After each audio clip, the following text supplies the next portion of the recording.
Any views or opinions expressed on KUR are not necessarily those of Kutztown University, Kutztown University Student Government, Kutztown University Student Services Incorporated, KUR staff and management, or other affiliated organizations.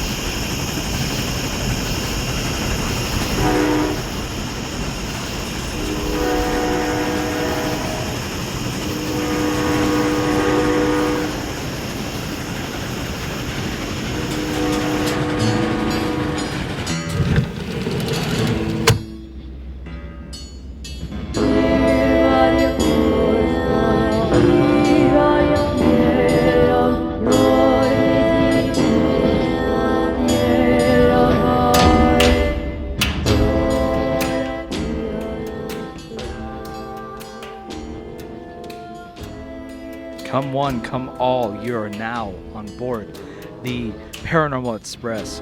We're here on the radio voice of the Kutztown University KUR. Great start. Yeah, I was about to say, is my mic even on? It wasn't for a second there, yes. Because I made like a slight noise. I was like, I don't hear myself. Yeah. Well, everybody, I hope you're ready for today. Today I'm not. Being Friday. I'm not either, apparently, by how horrendous that intro was. There's just a lot of stress going on. Yeah, we got our Ghost finals. Yeah, Ghost finals are coming up. We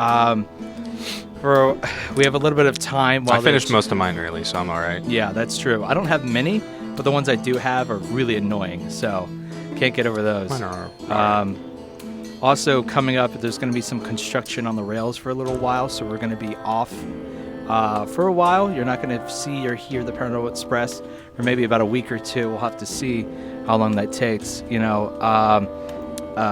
would think there are many, many more people not alive than there are alive. Yeah, yet finding workers right now is very difficult, even in the underworld. Yeah, and when we come back, we may sound a little different. Yeah, for a little while at least. Too. We're going to sound a little different as well, but Probably. we will always make it work here on the Paranormal Express. Mm-hmm. So today, being the last episode for maybe a week or two or more, depending on how it goes, you'd think we'd make like a whole big episode or whatever, but No. Honestly, every episode we've made has had pretty good effort put into it. So it's not like we're going to take a back seat for this one, but we're kind of keep it loose-ended as to what we're doing. We don't have a specific overarching topic. I think this is one we're going to have to repeat a few times as well. Yeah. Just because there are so many different things Yeah. that don't fall under a specific category that we usually would cover. Yeah. And if we did try to put them under a category, it'd be either very pushing loose it or and loose, yeah. It's Like my first thing could technically be a vampire, but it's not really. Yeah, mine could technically be a wraith or a banshee, and then the other one could technically be a revenant or a vengeful spirit. In some ways, I think mine is related to a banshee as well. Yeah. So like, there's just too many. But so it's just I think that's one thing. It meanders says in and somewhere. out of an overarching idea, because not every episode has to be like that. So it tries to relate it to Lilith down here. Okay, sure. So basically, guess. for this episode, we're just going to be picking out some of our most interesting monsters and our ghost stories or things like that. For me, they're just gonna ones talk I've been thinking about for a while. Yeah. I guess I could start with the one I initially. initially thought of for this, if you want. Yeah, go ahead. Let's get right into it. So I'm not going to do the one I just was talking about as a vampire, because the one I was originally thinking of when I proposed this topic to you earlier, of like just monster, is a being known as Leshy, not to be confused with Leshy. The difference between that is a Y and an I. Okay. Leshy with an I is an area of, I don't know which country. Let me hover over this really quick. Burma. I don't know where that is exactly. And I didn't look into that, but okay. Leshy with a Y, however, is a being. Burma Used to be is a deity. country in Asia. He used to be a deity. Still is to some people, obviously. But I say that because he's often also called a demon. I think that's probably in the more Christianized areas. Because it seems like at least that he suffers from a thing that a lot of folkloric creatures do, where if they were once a deity under some pagan or non-Christian religion. Once Christianity takes over, they get shunned and turned into a demon or a monster of some kind. Leshy specifically is a pagan Slavic mythology deity who governs, sometimes just a spirit, but he governs the forests and hunting. He's related to other Slavic gods like Porowit. That's what it looks like, at least. I could be mispronouncing that. And another one named like Sviatobor. I don't know if that's pronounced right or not, but that's what it looks like. And another god named Veles. But yeah, he's a masculine god, or a masculine humanoid in shape. But he's able to... This is a very intense song for what I'm talking about. This is a very intense song. Like, there's nothing that scary about the Leshy. I thought it was going to be a little spookier, but it's okay. He's a little spooky. But he's able to assume any likeness and change his size and height. I saw somewhere that he can also turn into like a gust of like leaves, or like leaves being carried on the wind, which I think is really cool. He's sometimes portrayed as having horns, and he's surrounded by packs of wolves or bears. Apparently, in some accounts, he's described as having a wife, which it looks like it's just a female version of his name. Interesting. Also, sometimes the Kikimora. And some of you may recognize that name from The Witcher. Yeah. From the beginning of the Netflix show, and I don't know if he's in the games or not. I assume the Kikimora is somewhere in the games, but... I haven't gotten very into the games yet. Neither have I. I can't confirm nor deny. I know Leshy's in the games. I think he's apparently like an endgame boss, but he's not called Leshy in that. He's called Leshin, or a Leshin. I'm sorry, did you say that was the first one he defeated in the show? Yeah. It's that big spider thing that he fights in the swamp at literally the opening first episode. Yeah, okay. That's the Kikimora. Kikimora. Yeah. Cool. And apparently that's the wife of Leshy. It's in some tales. Oh, okay. Apparently he has children too, which also seem to take after him with like Leszonki and Leszonki. It's really weird. Leszonki, yeah, I don't know. It's Polish as well, so I don't know how to pronounce things very well. I didn't have time to look into it very well. Oh yeah, he's known to like be like kind of like a trickster and lead travelers astray or abduct children who wander into the forest. In some cases, he's not like malicious in taking children. He only takes children who have been shunned by their parents and like kicked out and basically left or abandoned in the forest, and he takes care of them. So in some ways, he's sort of a temperamental being, more like a fairy. But yeah, so he can have more of a neutral disposition to people who are like, more kind to the forest, I guess. They pay their respects to nature in the forest and stuff. But yeah, he's like, there isn't a whole lot on him. My favorite, he has a bunch of titles, and my favorite one is he, which apparently is also used for the devil, and he himself. Those are my two favorite. Everything else is in other languages and hard to pronounce, but gotcha. And they're also not that like weird. They're just different variants of his name or another name for him. But his name basically means like he of the forest. Okay. So, or he of the grove. So he's like a woodland spirit. Yeah. Okay. That's basically what Leshy is. Very cool. I like him a lot. Awesome. Well, that's a perfect time to then transition into really quick message from the good conductor I can get us started with. So, from the KUR Notebook, attention KU community. Are you a student looking to put volunteering at a cool college radio station on your resume? Look no further than KUR. Absolutely no experience is required. For details on joining, go to our website at www.kutztown.edu/KUR. That's again, www.kutztown.edu/KUR. We hope to have you a part of our family soon, and this message of community interest is brought to you by the radio voice of Kutztown University, KUR. Well, what I'm going to move on, actually the two I have are mainly like ghost stories, two that I've been very interested in just because of they are kind of tied together because they're very similar in They have an atmosphere to their appearance and existence that is chilling and creepy.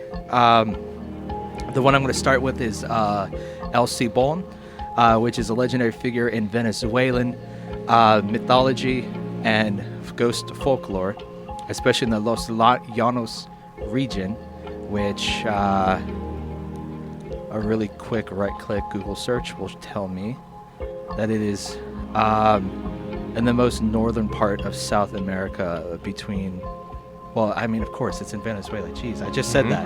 But it goes between Venezuela and Colombia. Basically, El Cibon is known as the Wandering Whistler, as El Cibon literally translates to the Whistler. He haunts the roads across the plains of Venezuela. Of Mexico, sorry. Basically, El Cibon, before taking on his cursed form, was the son of a successful farmer who the father was an alcoholic and very abusive, holding his household very dark and terrible because of his issues of anger and everything. Basically, his father had found out that he was interested in dating a woman that was actually a prostitute in the closest town, and he did not find that very good at all to take on as a wife of somebody in prostitution. So he found the girl and actually kidnapped her, took her to the house. Bit extreme. And yeah, a bit extreme, and abused her a lot. Very extreme. Okay. The son had come home and found them, and in complete anger and rage, he murdered his father. Of course, you could be saying that was in defense, and of course, the way he was treating her, that was absolutely awful. He's justified. But unfortunately, the rest of the family was on their father's side. When the mother had found out about it, he had told their grandfather, and their grandfather had taken him out into a field and lashed his back for, in some parts of the stories, months. Yeah, literal months. While he was bit tied. Extreme. Maybe Yes. he should abandon this family. Yeah, at least. So the son then, after days to months of lashing, his back completely destroyed by this. Alcohol was poured onto it to heal, to disinfect the wounds and everything. Then he was let go, but he was let go to be chased by 2 rabid dogs. The dogs then tracked him down. What is up with this family? I know, it's unbefrickin-leavable the way that they treated him. So after that, basically the grandfather and the mother came together to, this is where, of course, it becomes a complete legend, cursed him to carry the bones of his father on his back that was lashed so that it would constantly prod and poke and hurt him. Then he was cursed to do that for eternity, basically. Then once he was released, he now only can walk the wastelands or not the wastelands, the lands of Venezuela. Yeah, Venezuela's not much of a wasteland, I don't think. It's not even close. I don't know why I said that. Jungle? It's a very lush, tropical-like climate and area. I think it's probably because they talk about how dry and hot it gets in the summer, which is when he's seen most. El Cibon is seen under trees, skulking in the shade, applying dirt to his hands. It's only when it gets cooler or at night that he starts to actually travel, especially during humid or rainy days. He actually starts to travel the roads. Now, the reason he's called the Whistler is specifically because he whistles a specific tune, and that is what's most curious and terrifying about him, is that the tune that he whistles, should you hear it, the further away it is, the closer he is to you. Interestingly enough, if it sounds like he's so close he's next to you, it means he's the furthest away. It is so bizarre how that works, and there's no specific reason why that's. Is he a malicious entity to random people? Or? He is, yes. Okay. Because of the eternity he is cursed to, he's always hungry for death or to harm more and others because of his anger to take out on his parents. It does not say that he specifically finds them or is looking for them, but mainly he tends to take revenge on specifically womanizers, drunks, and abusers, of course, because of him thinking of his father in the way that he was treated. Usually the only way to survive an attack from him is to either have the sound of a whip or barking dogs, because of his fears of those, because of the way he was tormented. Good thing I love dogs. Yeah, exactly. But I just thought that was the creepiest thing about that, was just the fact that if you hear his whistle, you want it to be close, because the further away it gets, it means he's getting closer to you. Then upon him getting close enough, the rattling of the bones in the bag means you're just screwed. He's there. And of course, standing at a near 20-foot tall stature, he definitely... Is he a One Piece character? He definitely makes quick work of your death and subsequent removal of your bones and fluid in your body. So, he's very efficient, at least. Terrible way to do it. Yes. He doesn't leave much behind. Some say he also adds the bones that he removes from you to the bag that he carries on his back as part of a collection, maybe increasing his weight to the point where it's either going to kill him and end his eternity, or just, I don't know. I was trying my darndest to find a clip of him whistling, because it's apparently extremely eerie. It says on the wiki that it is a musical notes C, D, E, F, G, A, and then B in that order, rising in tone till it becomes F, and then lowering when it becomes B. So if you're a musical major or musically inclined, you know what that means. That must mean something to you. I recommend some of the videos you can find on YouTube, some of them to do interpretations of what it sounds like, but I couldn't find anything actually specific in that. So, yeah, that's El Sabon. All right, let's see what time we have. Okay, that's a great time. Then we shall transition into some messages. We have to keep up those dues for that new track we're installing, so let's get that going. Keep buying the ghost oil.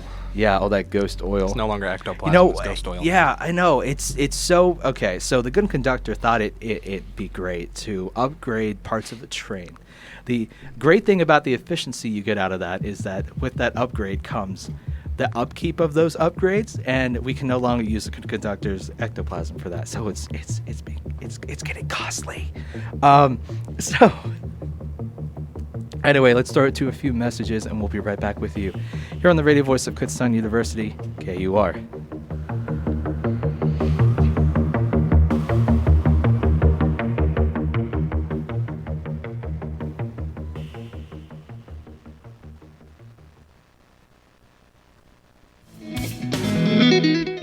End your weeks off right with Rare Vibes from 6 to 7 on Friday. Playing everything from rock Pleased to meet you. Hope you guess my name. to indie And unforgiving, ruled by the vibe I'm bringing, serving. to hip-hop. All this and more only on the radio voice of Kutztown University, KUR.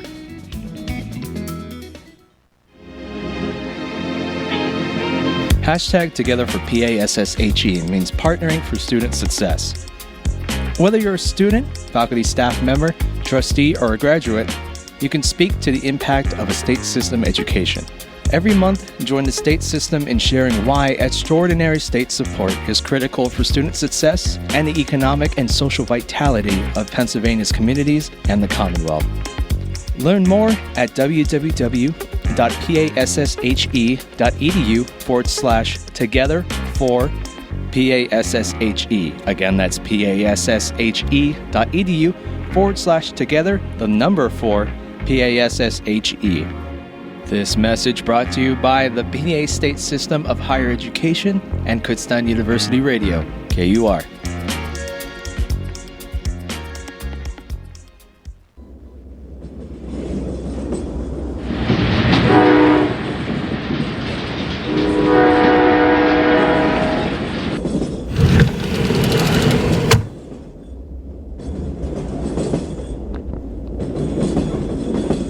Back, ladies and gentlemen, and non-binary friends. You're listening to the radio voice of Kutztown University, KUR. I still like guys, gals, and non-binary pals. Yes, that is still a really good one. I was just making sure you could be here. I don't know. Our bed music was a little loud there. It was. A lack thereof bed music. This is just bed sound. What do you mean? This is music to me. Yeah, you're right. It's grown on me. You know, you start to hear lyrics out of the sounds of the train wheels, I swear. I mean, you can't hear lyrics normally, so... Yeah, you're right. So I think you're just I hearing mishear things. them all the time. Have I ever told you about what's that song? The song that goes, "It is hot, hot, hot." You know that song? Vaguely, but So really. on fire, it is hot, hot, hot.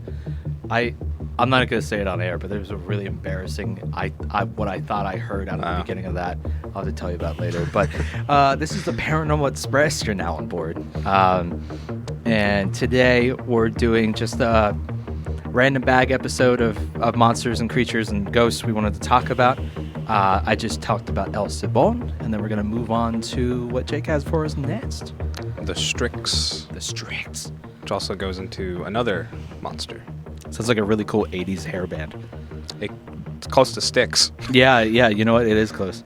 But the Strix is a ancient Greek and Roman monster that's a bird of ill omen. A product of metamorphosis in that it was once a human or a mortal, I guess, I don't know, a non-monster person, and then turned into this. That it is a bird of ill omen that feeds on human flesh and blood. It also apparently has some ties to witches and other related malevolent folkloric beings. Okay. Although witches aren't always malevolent, but I guess in this case they are. So the physical appearance of the Strix is described as a large-headed bird with transfixed eyes, a rapacious beak, grayish-white wings, hooked claws in Ovid's Fasti, which I guess is like a thing he wrote. I'm just checking to see what that is. Yeah, okay, it's the Book of Days on the Roman calendar. Okay. So, yeah, it's in some book. This is the only thorough description of the Strix in classical literature. Elsewhere is described as being dark-colored. It's usually, like, up towards the top here. It says, the appearance and calls of owls, such as Eurasian scope owls, or scops owls, may have influenced Greek ideas of the blood-drinking Strix. So the Strix might just be some type of owl, basically. Or at least that might be the real-world influence of it.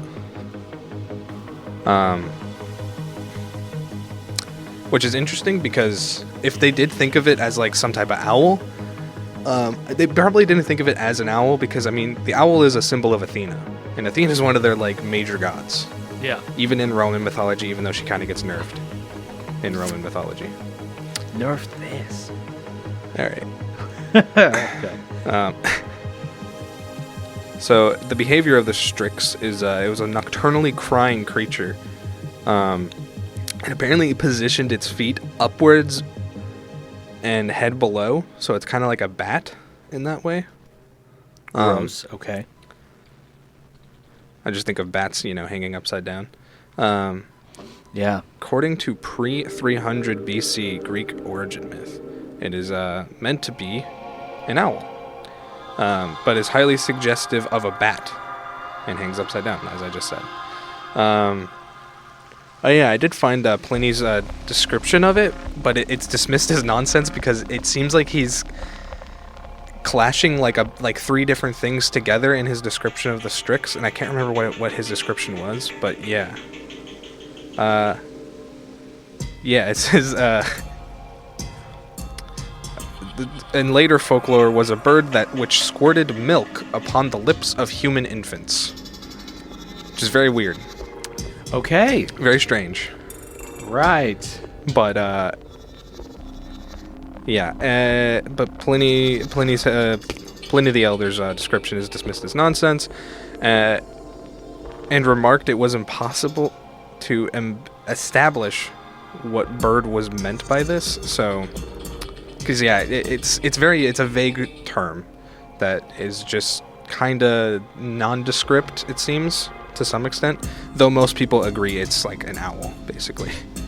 Even though in the original myth, it was actually originally I think a woman named Polyphonte just as a character, so maybe not, but she might have been like a nymph or something. But Polyphante, and she transformed into this bird, along with her sons, Agrios and Oreos, who were transformed into birds for their punishment of cannibalism. I could go for an Oreo right now. Oreos. I could go for some Oreos There you right go. now. Yeah, and in this original myth, it's described as a bird that cries by night without food or drink, with head below the tips of its feet, with head below and tips of feet above, a harbinger of war and civil strife to men. So that kind of introduces another aspect of the Strix, that it's sort of a harbinger. In later folklore, it's sometimes the Strix isn't like directly, and I think even with the other monster that's tied with the Strix, which I'm going to move on to that in a minute. They're like a symbol of like dread. That's why they're an ill omen. They bring bad news, basically. So they're like the symbol of someone's death to come. And that takes me to the next thing that this ties into, which is the Striga, which is another monster from The Witcher, or it's often mentioned at least. This is the monster that's somewhat related to a demon or a vampire, because they, of course, similar to the Strix, they feast on human flesh and blood, which is often the case. So the origin of the origin just talks about how it comes from the Latin word for strix, which just meant like owl. But it also tries to relate it to another word, which supposedly could have meant a vampire, but then there's like a separation between the two later on, between the two words. The Striga is apparently a being who, in life, they're normal. They're a normal, like, living person, mortal, whatever. But they are a person who has 2 hearts, 2 souls, and apparently 2 sets of teeth. Gross. It's a little weird, but wait, the second one is only barely visible. Is that okay, so I guess that's inside the first row teeth? Who knows? Okay. I'm trying to think of, like, one of those, I don't know if there's a word for creatures that have, Yeah. like the aliens. There's a few different things that are also Striga, though, not just those, or believed to be. Like, sleepwalkers, apparently, can be Striga, or Strigoi.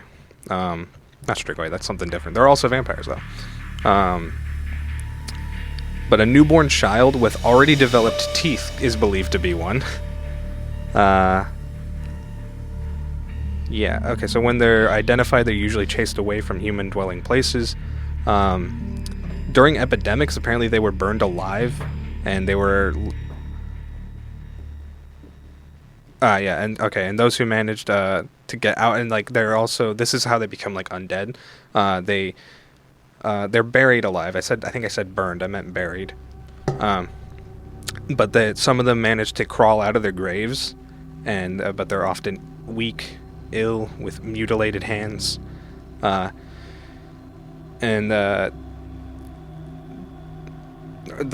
Apparently only one of the souls, when the Striga dies, when they're not a Striga yet, technically, or they are, but they're not a dead one yet. One of the souls goes to the afterlife, and the other one can't. It has to go back to its old body. And so it becomes an undead creature, who were believed to fly at night in the form of an owl, and attack nighttime travelers, basically. And I guess that's like... Are they like a huge owl? Maybe. Or... No, owls can be pretty big. This is, where is it? I'm looking for it really. According to other sources, Strigi were believed to not harm people, but to herald someone's imminent death. That's how they tie in. But in this, they also resemble banshees. Gotcha. Okay. Yeah. And so there are a few different methods to protect yourself from a Striga.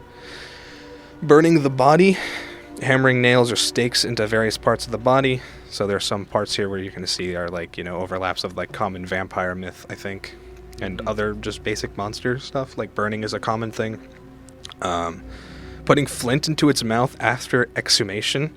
So after you exhume the body, putting flint into the mouth supposedly would fix it. Peeling the church bells. Not exactly sure what that means. Apparently the striga turns into tar, though, when you do that. Interesting. Yeah, it's a little weird. Okay. Apparently slapping it across the face with one's left hand. Really? Yeah, it's very That's specific, but yeah. You just... Does it say backhand or front hand, or does it No, not no, matter? it just says left hand. So I'm going to backhand it. Honestly, I'm going to... is the back part of your hand not a hand? I Not mean, a yeah, part it of the is still a left hand, so- yeah. Burying it again outside of the village and pinning it down with a big rock. It seems to work against a lot of things, yes. Didn't work against Jesus. No, it did not, actually. You're right. Scattering poppy seeds in the shape of a cross in every corner of the house, exhuming in the presence of a priest, and burying the body again after additional rituals such as putting a piece of paper with the word Jesus written on it under the striga's tongue, and the last one is putting small objects in the striga's grave to make it count them. There's some really weird methods of protection in here, yeah. Man, they really tried everything. And 50% of everything worked, apparently. Yeah. Can you imagine? Oh, my gosh. It's like, that would great, I suck. can't eat humans anymore. I gotta count all these rocks they put in here with me. Darn, I am such a sucker for organization. I gotta sit here for eternity just counting these. Oh, man. Trying to remember what the monster was that because I played a little bit of the Witcher games. I'm trying to remember what the monster was that the quest with the Bloody Baron, what his unborn daughter turned into, or newborn daughter that died somehow. I can't remember how she died. That's interesting. I have no idea, but spooky. But that's all I have on Striga Okay, cool. Jeez. and Strix. Striga. Okay, well, I can transition into my next little wandering spirit of creepiness. Keeping it here with a common theme, we have La Llorona, which is the weeping widow that stalks the waters of Mexico, longing for the return of her dear children, drowned by her own hand before her own death. Now, La Llorona, on the surface, is easily a trademarkable story to scare children into the house by nightfall, and for them to stay away from the water when unattended. What's the reason for that? Well, La Llorona haunts bodies of water because they are the scene of her murder of her children as she drowned them in water. La Llorona, in legend, misstates many lone children as her own in her state of belligerent despair, and will grab them or lull them towards herself in the water to either kill them or inadvertently kill them because she's a ghost and cannot provide any form of child support in that kind of state.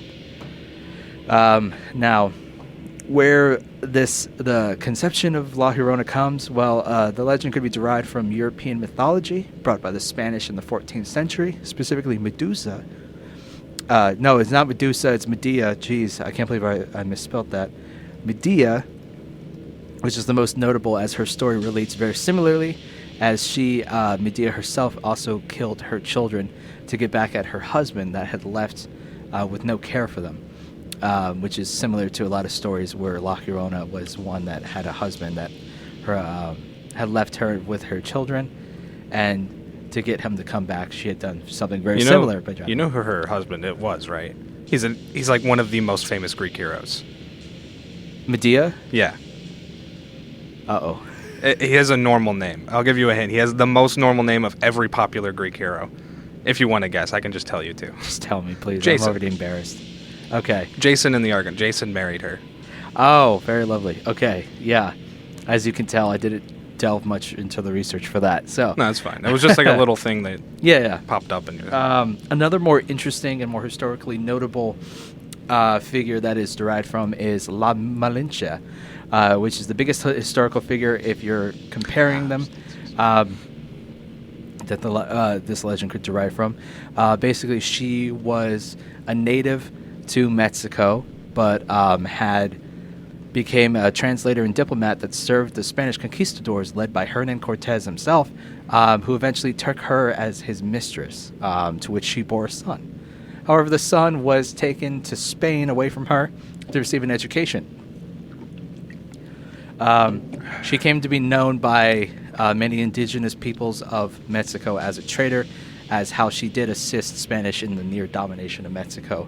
But in the 20th century, researchers began to recognize her for her actions differently, as it was very, very integral to certain diplomatic reasons.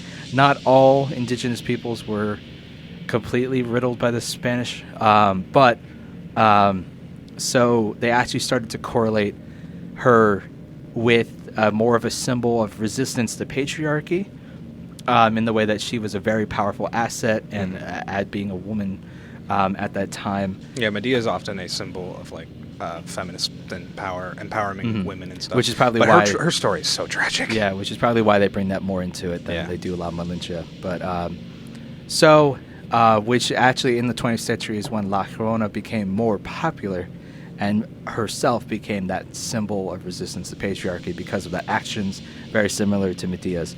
Yeah. So basically, Turkey is a better.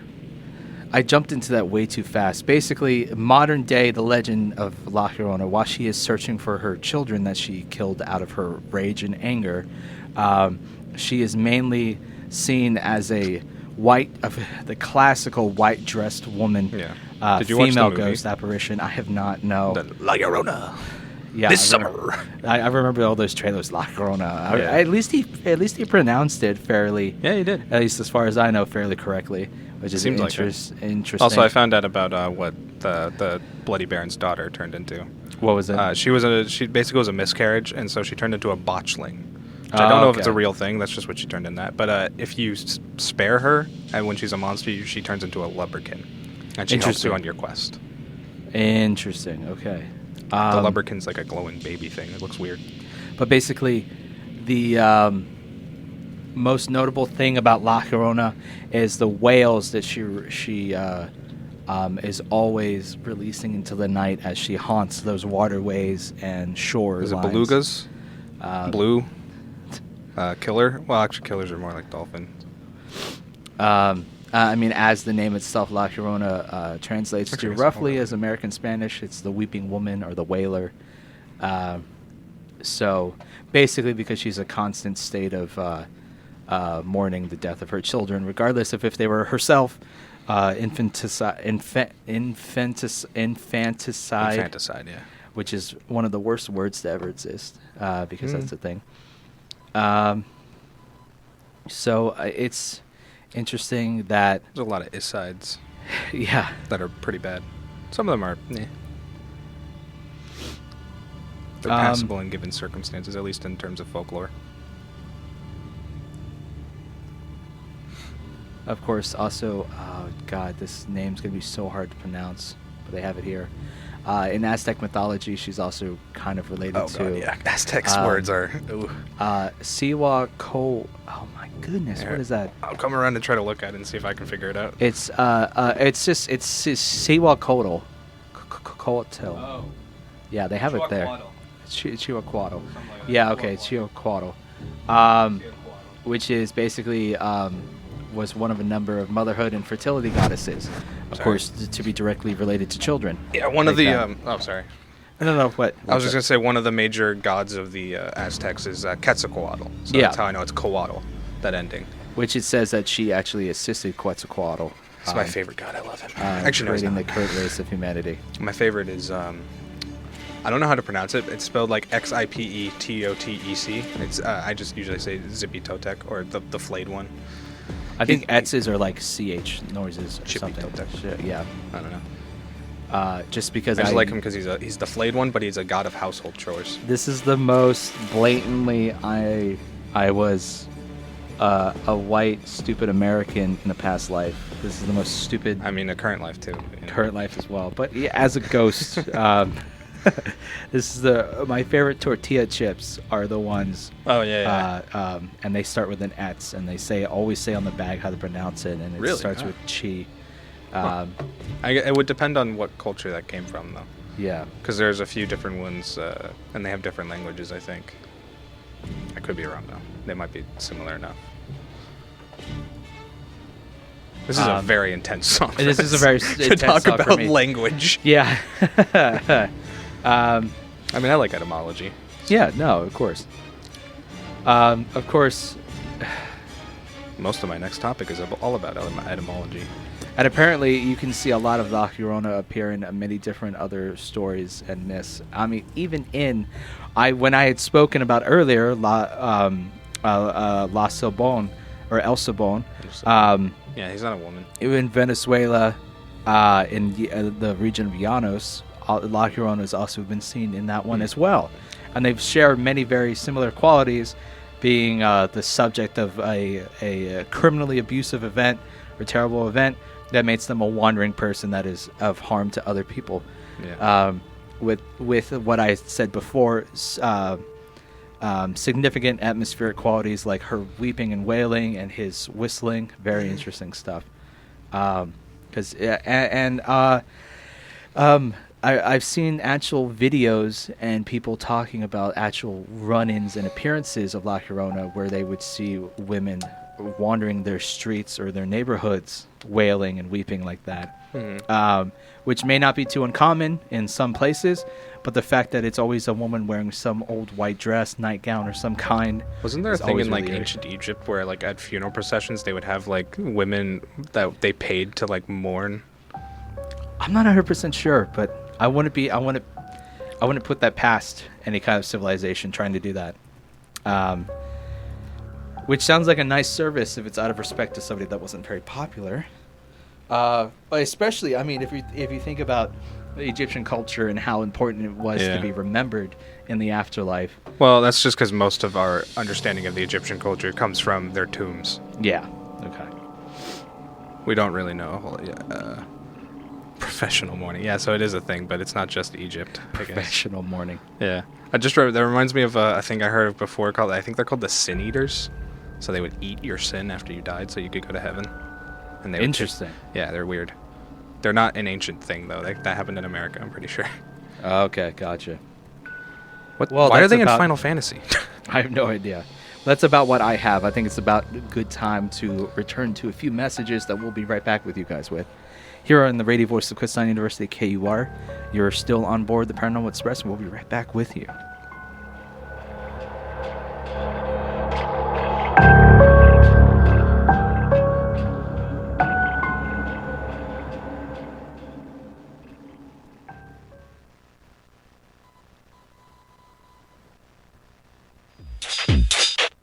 Follow KUR on Instagram for exciting content daily, including schedule posts, Golden Bear football scores and updates the day of the game, news, and more.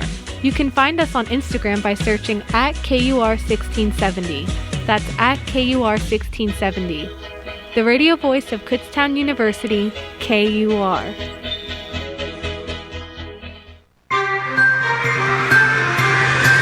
Programming on KUR provided in part by the students of Kutztown University Radio. Checking campus headlines. Registration for Kutztown University's 2021-2022 winter session is open. Kutztown University's winter session is 100% online and a great opportunity for students to catch up or simply focus on a course without the distractions of other classes or activities. Most online courses at KU use D2L, the university's learning management system. Registration is open through Thursday, December 23rd. More information at kutztown.edu/winteronline. We check news about hourly on KUR.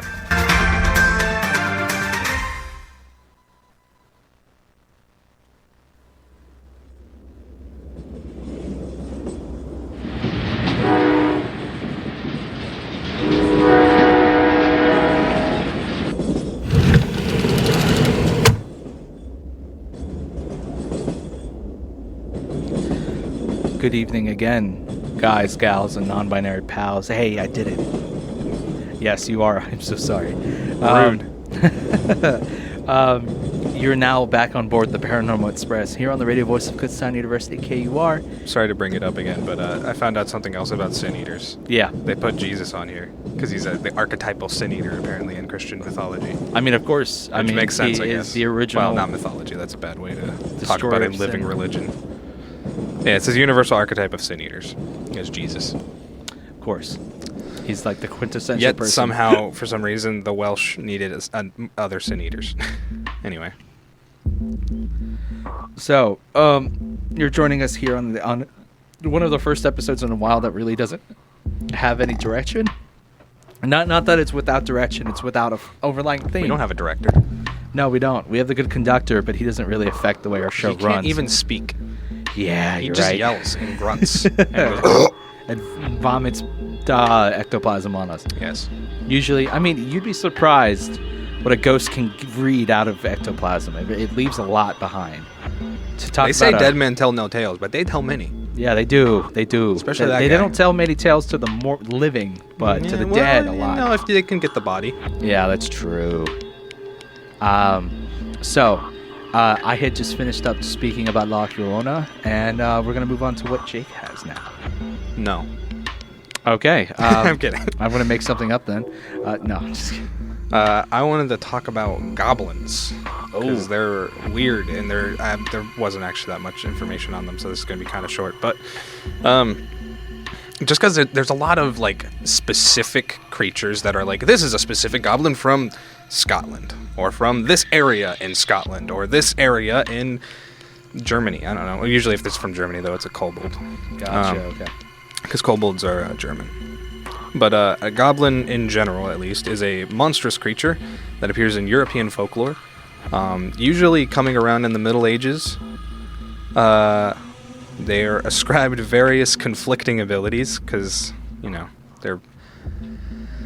there's just a lot of different cultures that sort of create these small little creatures like this that kind of get blended together over time. We've talked about syncretization a lot with like deities, but it happens with monsters too. It's not always Christians that do it too. Sometimes it just happens over time because things are similar and they get blended together. Usually goblins are described as grotesque or mischievous, or sometimes outright malicious, usually very greedy, especially for gold and jewelry, but also just anything shiny in general. Sometimes they have abilities similar to fairies or demons. Similar creatures are brownies, dwarves, duendes, which I don't know actually what that is. All right. It's from Filipino? Huh, it's interesting. Gnomes, imps, and kobolds. Those are also similar. There's various different spellings of the word goblin from different languages throughout Europe. It seems to, the oldest, like, etymology we seem to be able to find comes from the Greek rogue, or knave. It's also somewhat related to the Welsh knocker, apparently. Or koblin, which is a type of knocker. They're, you know, if you know anything about, like, kobolds or koblins or whatever, they usually live underground, and so they're associated with miners as we got into, like, post-industrial and stuff. Or not post-industrial, but the Industrial Revolution. So there are various different types of goblins. There's a redcap, which is the specific, like, Anglo-Saxon, Scottish... Not Anglo-Saxon, English-Scottish. Who apparently dyes its hat with human blood. Of course, there's hobgoblins, which are friendly trickster goblins. They apparently clean your house, but they're a little more, you know, nasty than other monsters that also clean your house. There's also apparently something called the benevolent goblin, which I don't know much about that, but I just see it here. There's the Eriking, a malevolent goblin from German legend, and the Trasgu, which is it's a northern Spanish and northern Portuguese mythological creature of Celtic and Roman origin. So that kind of attests to how far the Romans spread their empire and how much that culture and various cultures of the places they conquered or like ruled or lived in sort of like spread throughout the other areas that they controlled. But yeah, they're interesting. They're very... Sometimes I found that sometimes they're hairy. Which usually when you see goblins, they're like short, little, elfish, but like pretty ugly, like little green men. I imagine them as a leather-like. Yeah, somewhat. In feel, touch. Yeah, material. especially if you've played like Oblivion, because goblins are all throughout that game, but they're not super short. They're like 4 feet tall, probably, maybe a little taller. They're a little shorter than the player character. But like sometimes they're described as being hairy. Like the top image on this page is a hairy guy in like a cap and a cloak. It's very weird. I was going to see if this page has anything different that I haven't already said. Supposedly they live in grottos, which I don't know exactly what a grotto is.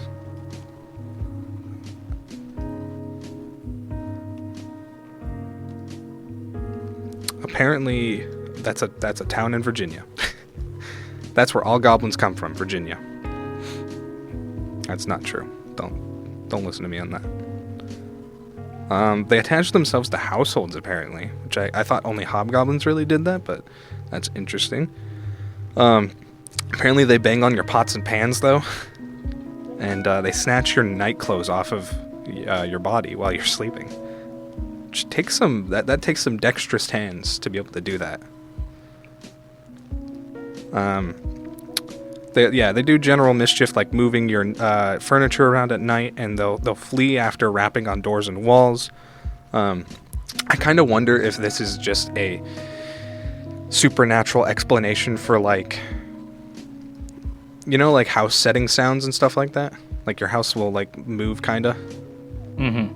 I wonder if this is just a supernatural explanation for stuff like that, or like things hitting your wall. Almost like a night. Tommy knocker. Yes, that's exactly what it is. Yeah. That's what goblins are, basically. Yeah, it's just a goblins, Tommyknockers, kobolds, they're basically all the same thing. Yeah. At least at this point. There are minor differences, but that's because of the various spread out cultures. Just the ugly fairy, which is just the Kinda. European way of calling it supernatural. So I'm trying my best over here to try to figure out why Japanese call kobolds, why they're dog creatures in Japanese media. But apparently, because kobolds and goblins have no existence in any Japanese history, they don't.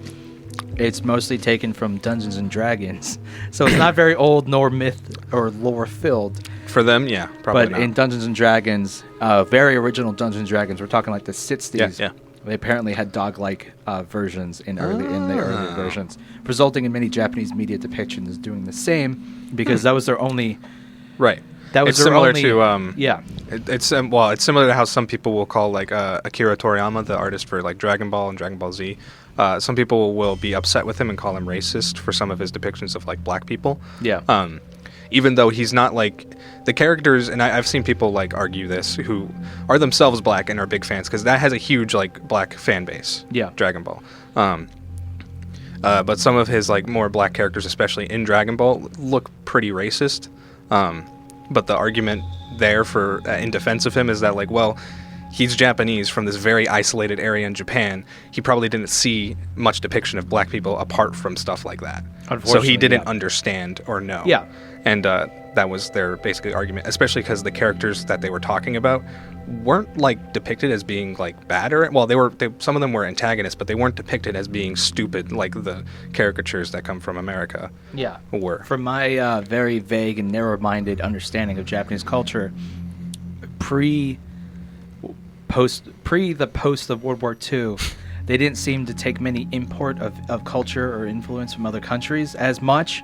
Maybe politically, spiritually, because I mean, it's interesting the amount of Christians that there are in Japan, and churches and things like that. A lot of them don't take religion seriously over there. Yeah, it doesn't seem like it. No. Especially in anime. Yeah, because that's why there's so many nuns, and they're not Christian whatsoever. No, in fact, usually the church is the enemy of anything. Not if you watch Black Clover. Yeah, I guess it depends. Yeah, but that's a small church, to be fair. Yeah, they're literally like an orphanage. Anyway, yeah, we're getting off topic. Right. But I mean, I told you my topic was short, so that's basically what I have on goblins. Okay. Well, unless I want to dive into the other ones, which I didn't research. No, it's fine. We got like 2 minutes left, so we might as well just wrap it up here. Because as we said at the beginning of the show, some construction is going to be had. Yes, do that, please, really quick. So I have a little paper here from the conductor. From the KUR notebook, attention KU community. The Offices of Student Involvement and Alumni Engagement have embarked on a year-long project for the campus community. The Kutztown Mosaic is a living photo presentation of all things golden. Check the mosaic to see contributed photos. Share photos from the mosaic to your social media, upload and share your photos to the hashtag #TogetherWe'reGolden mosaic. Click the upload photo, select a photo, and post. It's all at kutztownmosaic.com. This message of community interest brought to you by the radio voice of Kutztown University, KUR. Awesome. All right. So, Yeah. basically, some construction work is going to be done on the rail. So we're going to be down and out for a little while, unfortunately. Have no idea where we're going to stop at, but it's hopefully nowhere near the underworld. Really, I don't want to be set up next to that place. But I think we're going to be... way too busy there, too crowded. So until then, it may only be about a week or two. We'll have to see. We have to get settled in as changes are happening. Ghost finals when they finish. I think the conductor said we're going to be stopping around the Phlegathon. Oh, okay. Interesting. That's a river of fire in the underworld. Oh, great. Okay. Well, Well, it's better than Acheron, or Yeah. Acheron, which is the river of woe. yeah, maybe. Whoa. Maybe, Whoa! Whoa, maybe No, not. wrong kind of woe. But yeah, until then, hopefully, guys will stay patiently waiting until the next episode comes out. But especially when we get closer to the heaviest part of the holiday season, we're gonna have a lot of interesting things to talk about with that. Winter-themed ghouls, ghosts, spirits. Krampus himself, of course, that's gonna be exciting to talk about. Santa Claus. The weird flying Jesus baby, that might be interesting. Stuff like that. So until next time, then, thank you so much for being here on the Paranormal Express on the radio voice of Kutztown University, KUR.